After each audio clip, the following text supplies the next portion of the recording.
दोस्तों हमारे चैनल को सब्सक्राइब करिए, बेल आइकन को दबाइए और बेल आइकन को ऑल पर क्लिक कर लीजिए ताकि हमारी लेटेस्ट वीडियो आपको सबसे पहले मिल सके और ये बिल्कुल फ्री है।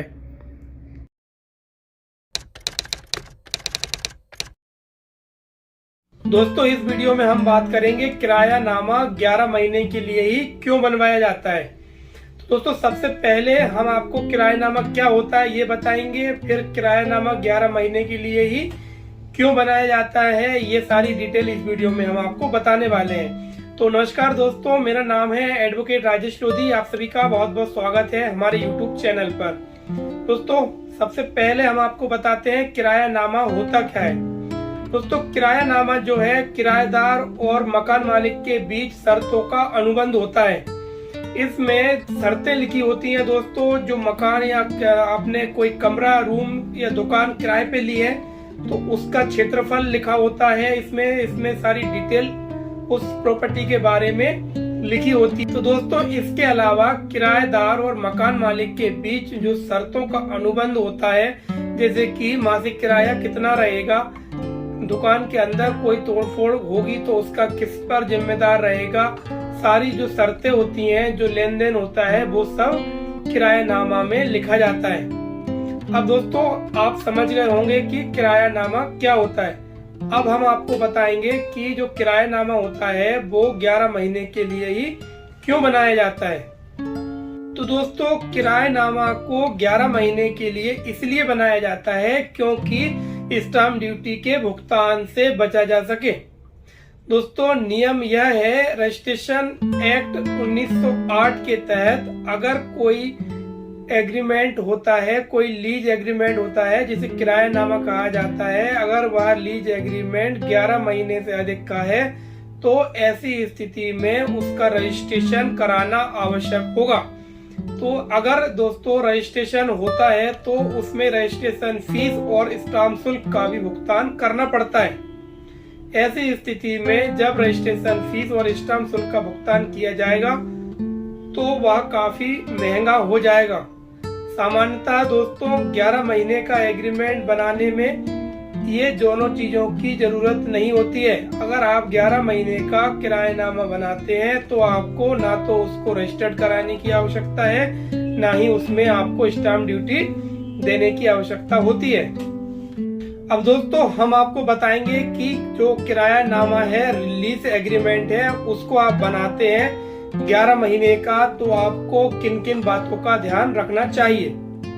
सबसे पहला आपको ध्यान रखना है दोस्तों कि आप ई स्टाम्प पर किरायानामा बनवाइए और ई स्टाम्प पर किरायानामा बनवाइए। दूसरा, आपको 500 रुपए से कम के ई स्टाम्प पर किरायानामा नहीं बनवाना है। अब दोस्तों किरायानामे का जो स्टाम्प शुल्क है उसकी फीस का निर्धारण आप ऐसे कर सकते हैं, अगर मान लीजिए कोई संपत्ति जिसका मूल्य बहुत ज्यादा है, लाखों में है, तो आपको स्टाम्प भी बढ़ाना पड़ेगा दोस्तों। अब मान लीजिए कोई छोटी सी कमरा है या कोई दुकान है तो उसका एग्रीमेंट आप करते हैं, किरायानामा आप बनवाते हैं, तो आपको 500 रुपए के ई स्टाम्प पर आप उसका किरायानामा बनवा सकते हैं दोस्तों। अब यहाँ पर आपको ई स्टाम्प खरीदना है। ई स्टाम्प खरीदते समय आप अपना आधार कार्ड या कोई भी आईडी प्रूफ स्टाम्प वेंडर को, जो स्टाम्प विक्रेता होता है, उसको दीजिए और वो आपकी आईडी चेक करेंगे और आपका जो है आईडी की एंट्री अपने रजिस्टर में करेंगे। उसके पश्चात जब आईडी आपको स्टाम्प मिल जाएगा, आपको जो भी शर्तें हैं वो शर्तें आपको टाइप करवानी है किरायानामा की, और आपको कितना किराया लेना है, कितना आपका जो एडवांस आप जमा करवा रहे हैं, वो सारी डिटेल उस पे आपको लिखवानी है। इसके पश्चात आपको नोटरी करानी है दोस्तों। नोटरी एडवोकेट के पास आप जाइए और उसकी नोटरी कराइए। अब आपको यहाँ पर ये बात ध्यान रखनी है, अगर आप किरायानामा बनवाते हैं, आपने 500 रुपए का ई स्टाम्प भी ले लिया है, तो भी अगर आप नोटरी एडवोकेट से उसकी नोटरी नहीं करवाते हैं तो फिर आपको काफी ज्यादा दिक्कत आने वाली है दोस्तों। इसलिए इस बात का विशेष ध्यान रखिए कि जब भी आप किरायानामा बनवाते हैं तो वैलिड स्टाम्प पर बनवाइए। दूसरा, आपको उसकी नोटरी एडवोकेट से नोटरी करवानी है। और उस पर 2 गवाहों के हस्ताक्षर अवश्य करवाने हैं। आपको 2 गवाहों की आईडी नंबर उस पर लिखना है, उनका नाम, पता, एड्रेस लिखना है और उनके सिग्नेचर करवाने हैं। कोई भी एग्रीमेंट हो, कोई भी अनुबंध हो, अगर गवाह उसमें आप नहीं लिखते हैं, गवाहों के समक्ष वो अनुबंध नहीं होता है, तो उस अनुबंध को सिद्ध करने के लिए कोर्ट में बहुत दिक्कतें आती हैं दोस्तों। तो इसलिए आपको इस बात का ध्यान रखना है कि जब भी कोई एग्रीमेंट बने तो उसमें आपको गवाहों के हस्ताक्षर जरूर से जरूर करवाने हैं।